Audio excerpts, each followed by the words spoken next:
All right, I'm just going to go ahead and say it. Your freebies are not working. They are not helping you to build your email list. That is, if you've even been able to come up with one that you actually like or that works.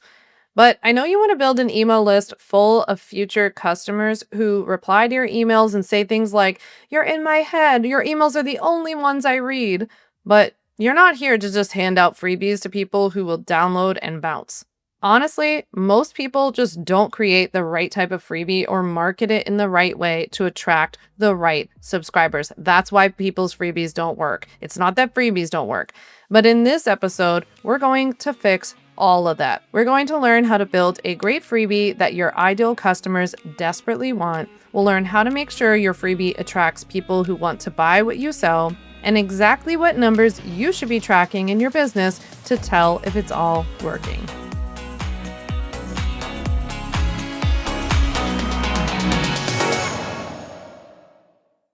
Welcome back to On Your Terms. I'm your host, Sam Vanderwielen, and On Your Terms is a podcast for online business owners who want to be as present in their lives as profitable in their businesses. And since this is part 3 of this 4-part series, you know by now, I've said it a million times, that building a healthy email list full of future engaged buyers is such a big part of being able to be present in your life and to not have to be attached to your phone and chained to social media and being able to still be profitable in your business. That's why we're dedicating the whole month of episodes to talking about email.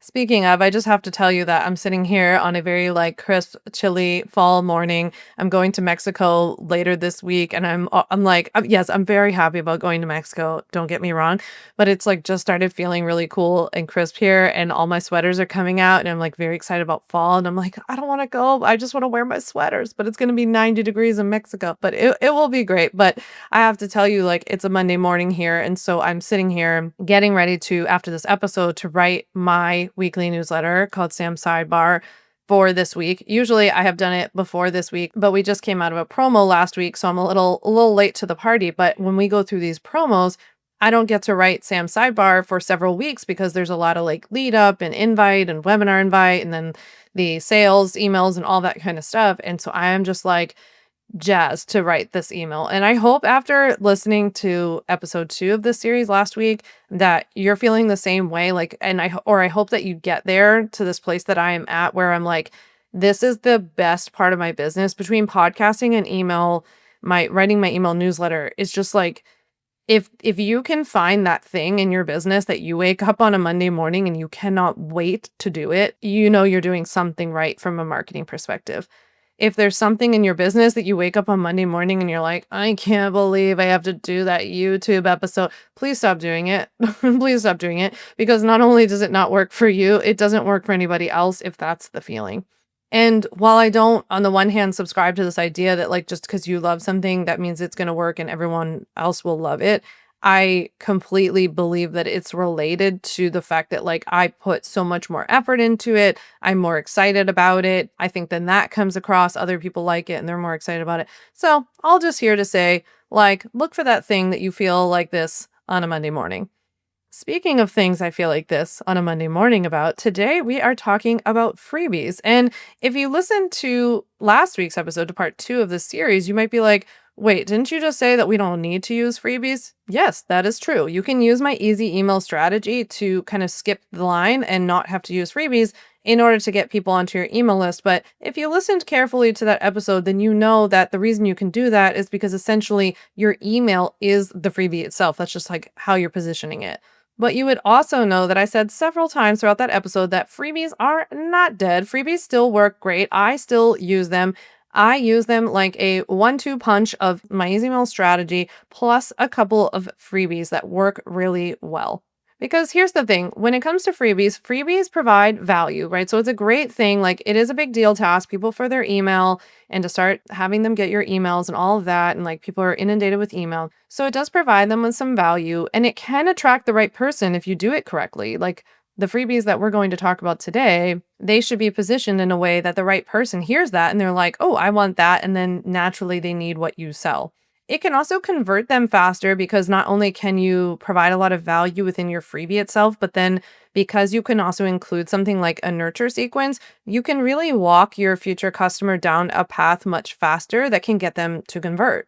But then, if that's the case and freebies are so valuable and can help with conversion, then why don't they? Because most freebies suck or the marketing sucks. I see it all the time. Every single day when I go on social media, I'm like, why? I'm like, this thing has so much potential, but why? So, in today's episode, we're really going to nail down how to build a great freebie and then how to market it. So, let's talk about step number one: what makes a good freebie? Far and away, the thing that makes a freebie absolutely incredible is that the freebie is what your people want. Not what you want, not what you saw Susie Q offering on Instagram already, and you do the same thing as Susie Q, so you're going to do the same thing. No, it's tailored to your customers, it's tailored to your audience, to their problems, to their worries, their concerns, the things that they are struggling with. And by the way, when I say it's tailored to their problems and their worries and their concerns and what they're struggling with, things that they're all struggling with and worried about and the problems that they have in their language, what they think they're struggling with, what they think their problem is, not what you think their problem is as the expert, not what you can look through the matrix and be like, oh, they think their problem is this, but really it's that. And so then you start marketing to the that. No, we're in the this, right? We're in whatever they think their problem is. And from there, when we start designing freebies that are tailored to them and what they're struggling with in their own language, everything sort of flows from there. The title, the branding, the tone, the content of that freebie is all in their language or meeting them where they're at, really speaking to what they're going through and what they want instead. For example, when I started my legal business, people would literally tell me, I'm just looking for a checklist of all the things I need to start an online business. I created a checklist called like how to start an online business checklist, right? It doesn't have to be fancy. It's literally telling them what they get to do and that it's a checklist. But I knew that my people in particular were specifically looking for a checklist because essentially what was behind that problem was that they felt really overwhelmed and they just wanted somebody to boil down the information for them in a simple checklist, which is what I did. But then with the branding and the tone and the colors and the pictures, I was really intentional in understanding my person, right? My person is coming to me overwhelmed, anxious, concerned. They're thinking about how they have 3,000 things to do to start an online business.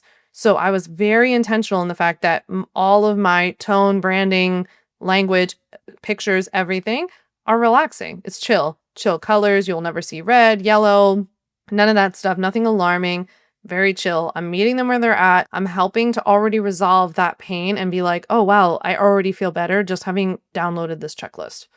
Now, the next thing that makes a freebie really good is that it relates to what you sell. One of the best things you can do to make sure that you create a really good freebie that also attracts people who want to purchase eventually what you have is to reverse engineer from your product or service to create a freebie.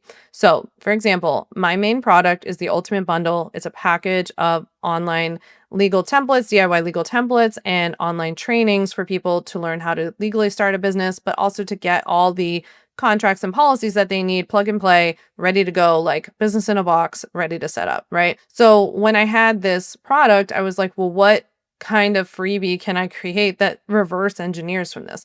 Well, there are kind of 5 main principles that I teach you, like 5 foundational things that I teach you inside the bundle of what you need to get set up to start an online business safely and legally. And so I reverse engineered that and built out a webinar that teaches those 5 things. Now, of course, in a free webinar, mine's called 5 Steps to Legally Protect and Grow Your Online Business. You can take it now. I'll leave the link in the show notes. But in that webinar, of course, I'm not giving away the farm. That webinar has a ton of value. It gives you so much. There's so much you can do and just take away from that webinar without having to purchase anything from me. But the idea is that it essentially positions me. It's like, here's all this value, but I have something else to offer you that will make this even easier. So I've essentially illuminated all of the steps that you need to take in the webinar. And then my product is then what's like the thing that comes in and it's like, oh, I don't have to go and do all that myself. Sam's done it for me with the Ultimate Bundle. So like maybe my freebie illuminates the contracts that you need, and then the bundle actually gives you those contracts. The next thing that makes a freebie really good is one that gives people a quick win or is like very quickly helpful. Like there's some sort of value, there's something that you can walk away from this freebie with. So oftentimes when people design really big guides or like, I don't know, some big email list series or video series, like there's nothing tangential that they're walking away feeling like they actually implemented. Now, depending on your freebie and your industry, I think there's a lot of different things that you can do. And maybe for you, this is something that's as simple as like getting people to actually consume this thing and participate in it. Like maybe you could gamify it. For example, if you're running a challenge, maybe you could gamify it by giving people points for certain tasks that they do, or create it like a scavenger hunt. This is something I've thought about recently. Like create it like a scavenger hunt that if the person submits like the pictures of themselves like completing these things to you, they get X number of points, and then the person with the most points at the end gets some prize or something like this. I think like the possibilities are endless. The point here is to just be creative and think of a way to get them involved, get them to actually consume it and complete it, and get them to engage with you in some way. Now, of course, there's all the traditional types of freebies that you've probably heard of before, things like resources and checklists and webinars, PDFs, recipe guides, regular guides, tutorials, like all different kinds of things, right? And those are all fantastic. They work. I use them, right? The point is they just have to be good, but they work still, and that's fine. I also want to give you a couple of outside the box, maybe freebie ideas that I use, that I see other people using, that I think are can be really helpful, just to sort of open your mind to this idea that freebies don't all have to be PDF guides. They don't have to be 30-page guides. They don't have to be hour-long webinars. They can also be really easy things that are just helpful. And I think that this list that I'm about to share with you is in particular the place where, if you listen to episode 1, where my mindset about all roads lead to the email list comes into play the most often, because pretty much everything I'm about to list for you are all things that you could have easily just done, like sent out links, DM'd links, emailed links, or done something like that. But when you're taking that mindset strategy that we talked about in the first episode of this series, and you're really looking for email list building opportunities, these are clear ways to do it.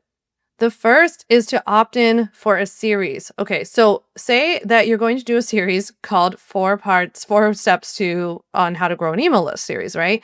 You could do this as a podcast series. You could do this as a YouTube series. Another way that you could do this is to make it email list exclusive. So you could make it so that even if you still do it by audio or video, you don't want to write it all out. Maybe that's the case, or maybe you do. You could have people opt into your email as a way to get this series. So you could market for a couple of weeks, like, I have this 4-part email list building series coming. I'm only sending it to my email list. It won't be on social. It's not going to be on YouTube. It won't be on my public podcast feed. The only way to get it is here. You could also turn that series into a private podcast, for example, or private YouTube videos. When you take this all roads lead to the email list strategy, the possibilities are endless, because you start thinking about like, I could just put this thing out, but it's super valuable. Like this email list series, I probably should have done something like that, right? This email list series is so valuable. It could be a course. And so I think that you have to be really protective as a business owner to think like, what are some ways that I can actually use this opportunity to build my email list? You can also add, on the flip side, a content upgrade. So if you did an email list building series or series somewhere on one of your channels, you can then have a workbook opt-in like I've created for this series, which, by the way, if you haven't downloaded the workbook for this series yet, you can click the link in the show notes. But the workbook is going to be super helpful to make sure that you go along and implement every single thing that we've been talking about in these 4 episodes. You can also take playlists or best of series, like if you have a podcast or a YouTube channel, or even your newsletters or blog posts, like take 4 or 5 on a specific topic and create a topic-based playlist or list of best of, and then tell people you can opt in for this. You can use ManyChat on Instagram and say like, comment playlist and I'll send you this. And you can integrate in ManyChat in Instagram to connect it to your email list building service like Kit, like what I use. And the person actually has to opt in for that, then they get the link. I'm also a really big fan of video walkthroughs and making them super simple. If you've been around for a while, you might remember that last year I promoted, there was a requirement at the time called a BOI form, and it was a very visual thing. People had to fill out a form. I literally did a 5-minute tutorial of me just filling this thing out online. and just said, hey, give me your email address. I'll send you the tutorial. And that led to thousands and thousands of new subscribers to my email list. Now, just like we talked about last week, having all these freebies is great, but then you have to have a really good opt-in page to actually get people to opt in to it. So this is very similar to what I talked about for the easy email list opt-in strategy, but I really recommend when you have an opt-in page for a freebie itself to have a visual display or some sort of visual signal of what exactly is like the tangible item that people are opting in to get here. I recommend having a clear heading that speaks to the transformational benefit or the aspiration that people are going for, that you know that they want, that this freebie resolves. And I always recommend having that opt-in box above the fold, meaning it's on the upper third of the page, very easy to opt in. Have it 2 fields, first name, email address, submit. That's it. Super, super easy. You can also have a section on the page about who you are, who it's for, your social proof, both of this freebie or just you as in general. Like if you don't have social proof about this freebie yet, then you can use some social proof about working with you or being on your email list or listening to your podcast, really anything that can help bolster some credibility here. And then last but not least, I always include another opt-in box on the bottom of opt-in pages again. Now, after somebody opts in for one of your freebies and even your easy email list strategy, they should get a delivery email right away. And when you're giving away a freebie, the most important thing is that that delivery email gives up the goods right away. We don't bury the lead. I usually say within the first sentence or two, like, here's a link to the guide that you signed up for, or here's the link to the tutorial, or whatever it is, it's right there up front, giving it to them right away. Now, in that email, you can talk about other things. You can introduce yourself as a creator. You can say what's there to expect here. You could ask them for some engagement or next steps. But the point is, we just want to make sure that that email includes the freebie. It's really important to start establishing trust very quickly. If you haven't yet, make sure you go down in the show notes and click the link to download the free workbook that I've created for you for this How to Build an Email List series. Because in this workbook, I'm not only outlining every single thing that I'm talking about in this episode so that you don't need to take notes, so you can put the pen down, your hand can stop cramping. I've put it all for you in a free workbook. I've also added sections for you anywhere in this episode where I've prompted you to reflect on something or to keep track of data. I have put all of those sections into a free workbook for you, all about how to build your email list. So click the link in the show notes to download the free workbook now.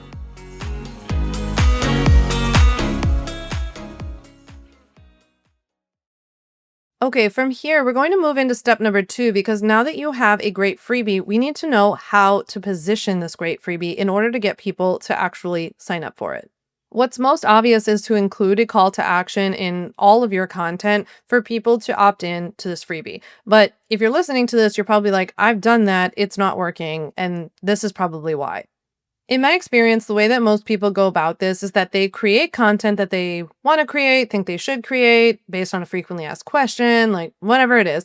And then they plop a call to action to their freebie onto the end of it because they just think, oh, it's relatively about the same topic. So like that works, or like for the same person, that works. And then they wonder why it doesn't work. Here's why. I think that it's because in reality, you actually have to reverse engineer a piece of your freebie into a piece of content. People go at it from the wrong direction. So instead of creating content and then trying to squeeze your freebie into it, what I recommend is actually looking at your freebie itself and thinking, what pieces of content would make the most sense to create for this freebie that would then naturally, like the person who's attracted to that content, naturally needs that freebie.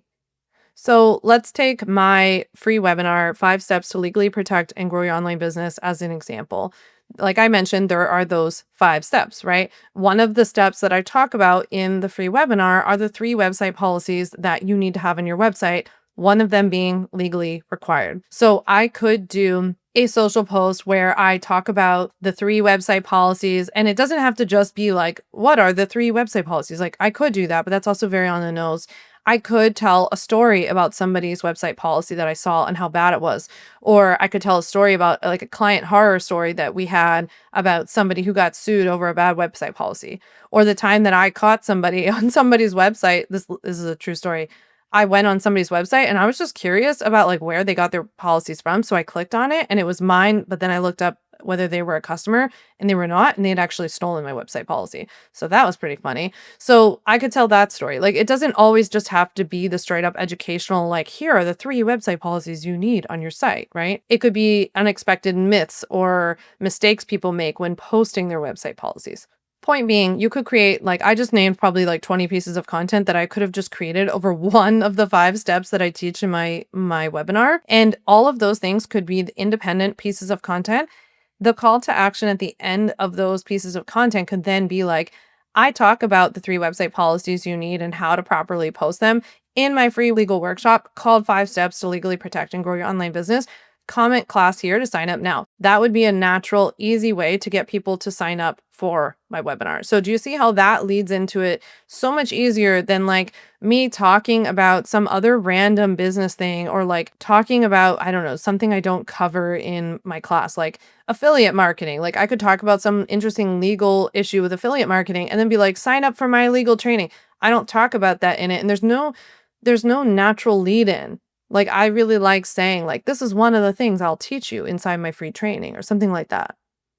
If you've created a new freebie, or you have one that you have a feeling is pretty good, but if you're being honest with yourself, you like have not given it your full attention, pick a month to focus on just one freebie and just go all in on it. Make all of your content have the call to action to this freebie.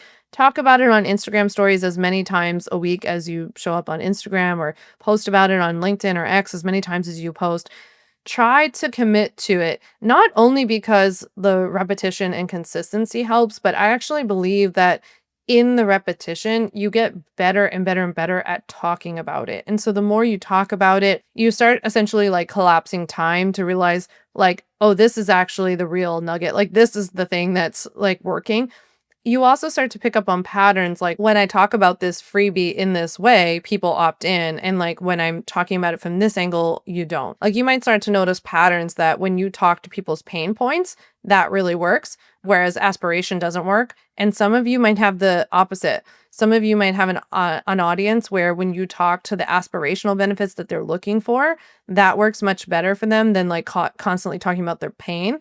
And some of you might be in an industry where like they're not technically in pain, or like that's not really the primary issue. So yeah, you can start to, I think the more you talk about it, just the more you start to learn and like get your chops under you. I mentioned this in an earlier episode, but like, if people understood the number of times that I did pieces of content that were just calls to action to my free webinar, free webinar, free webinar, and I never called it a free webinar. I still don't. I'm just doing it for teaching purposes here. But if you understood just how many times I did that, I think it would blow your mind, but it would also resolve a lot of the mental turmoil that you're putting yourself through, that like you're repeating yourself, or you tried it 5 times and it didn't work. And it's like, poof, hold my beer. I see your 5 times. Take my like 3,000 times probably. I can't even imagine. I was live, or not live. I was on Instagram stories every single day, every day, like 7 days a week for years. And then after that, it was like probably 4 or 5 days a week for years, literally having the same call to action to the same freebie, just getting better and better and better at honing in on this. But it was also because I knew that this freebie was designed the way I talked about in step 1. This freebie was built for them in their language to resolve what I knew they thought they were struggling with. So I knew the freebie itself was good and it worked. I just needed to figure out how to get more people to it, which is why the repetition works so well. People always ask me, like, how many freebies should I have? How many is too many? And I just really recommend having fewer freebies that you can actually promote and focus on and test, right? So maybe you have, for example, like an easy email list strategy where you're going to promote your actual newsletter itself, and then 2 freebies.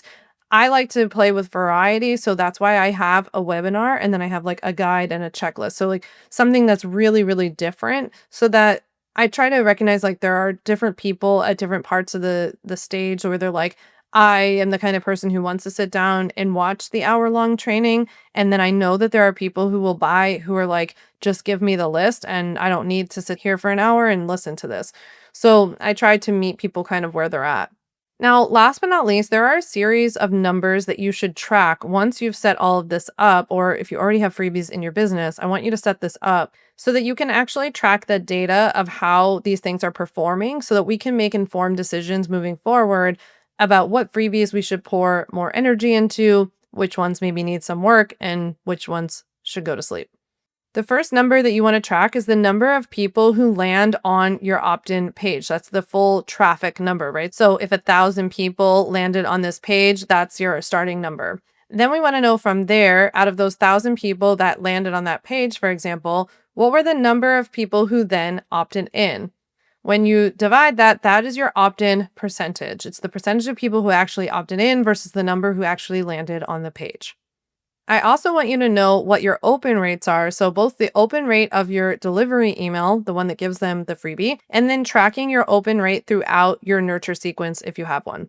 I would also be really curious to know what the click-through rate, so that's the percentage of the people who opened the email and then clicked on the link for the freebie, what the click-through rate was of your actual freebie in that delivery email. One of the things that I don't tend to fuss too much about unsubscribes, period. Like I never look at it for my weekly newsletter, but when it comes to freebies or nurture sequences, the thing that's interesting about unsubscribes is that if it's unusually high, you can tell if people are coming, getting the freebie and bouncing. Now, I don't know that we have any official numbers on this, but I think that the bounce rate there would be higher than a typical email list, like, because there are just people who come in and get the free thing and they leave. But I think what I would be curious to look at is like whether you could improve it at all to make sure on the front end you're attracting the right people, not just the people who need like the topic that you're talking about, but the people who also need the next step. Like they also understand that you're a business and that you maybe have the thing to offer that they ultimately need. So that's what I would probably be thinking about on the back end.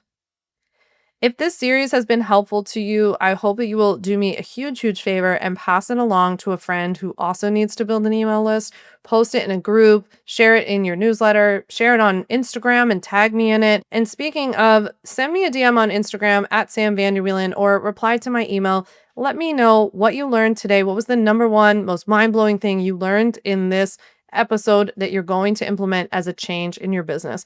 I can't wait to hear from you. With that, next week, part 4 of this 4-part series. I can't believe we're ending it. Next week is a big one because we're actually going to build out your newsletter. We're going to dig in and talk about all the different sections of your newsletter and what needs to be in it in order for it to be opened, replied to, and creating future customers. All right, with that, I'll talk to you next week. Thanks so much for listening to the On Your Terms podcast. Make sure to follow on Apple Podcasts, Spotify, or wherever you like to listen to podcasts.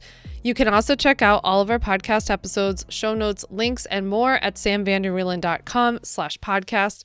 You can learn more about legally protecting your business and take my free legal workshop, 5 Steps to Legally Protect and Grow Your Online Business at samvanderwielen.com. And to stay connected and follow along, follow me on Instagram at Sam Vanderwielen and send me a DM to say hi.